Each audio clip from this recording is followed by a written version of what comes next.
So hey guys இந்த ரீடிங்கில் வந்து பார்த்தீங்க அப்படின்னா we are going to see that. So currently உங்களோட லைஃப்பில் பர்சனல் லைஃப்பில் என்னென்ன ஒரு சில விஷயம் வந்து உங்களை வந்து பிளாக் பண்ணுது அப்படின்ற பற்றி நம்ம வந்து பார்க்கலாம்.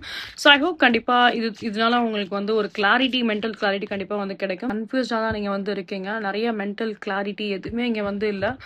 ஓகே, கம்ப்ளீட்டாக ரொம்ப பிளாக்டாக தான் நீங்கள் வந்து ஃபீல் பண்ணுறீங்க அப்படின்னு தான் சொல்ல முடியும். சில பேருக்கு வந்து நீங்கள் ஃபேமிலியை விட்டுட்டு கொஞ்சம் செப்பரேட்டாகவும் நீங்கள் வந்து இருந்திருப்பீங்க. ஸோ உங்ககிட்ட வந்து லைக் நீங்கள் ஒரு பர்சன் கிட்ட வந்து பேசுறதுக்கோ ஷேர் பண்ணுறதுக்கோ அந்த மாதிரி உங்களுக்கு வந்து ஒரு ஜென்யூனான ஒரு பர்சன் உங்களுக்கு வந்து கிடைச்சிருக்காது நீங்கள் இருக்கிற பிளேசஸில் பர்டிகுலர் நம்ம வந்து பார்த்தோம் அப்படின்னா. ஸோ மேக்ஸிமம் வந்து என்னன்னா ரொம்ப அலோனாக தான் இருக்கீங்க. உங்களால் ஒரு டிசிஷனை வந்து உங்களால் வந்து ப்ராப்பராக எதுவுமே வந்து மேக் பண்ண உங்களால் வந்து முடியல.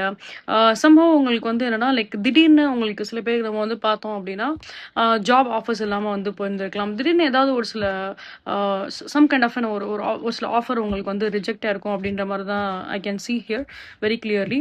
பட் எனிவே guys, லைக் உங்களோட லைஃப்பில் கண்டிப்பாக ஒரு சில சேஞ்சஸ் கண்டிப்பாக வரதான் செய்யும்.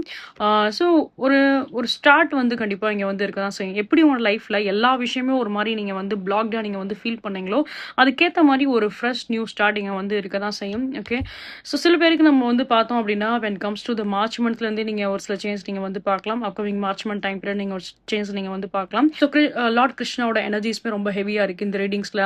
ஸோ அந்த மாதிரி உங்களுக்கு வந்து நீங்கள் பர்டிகுலராக ஏதாவது ஒரு காட் கிட்ட நீங்கள் வந்து ப்ரே பண்ணுறீங்க அப்படின்னா கீப் டூ ப்ரேயர். ஸோ உங்களோட ப்ரேயரை நீங்கள் வந்து என்றைக்குமே வந்து விட்டுறாதீங்க. ஏன்னா லைக் உங்களுக்கு இப்போ கிளாரிட்டி இல்லாமல் இருக்க மாதிரி உங்களுக்கு வந்து தோணும்.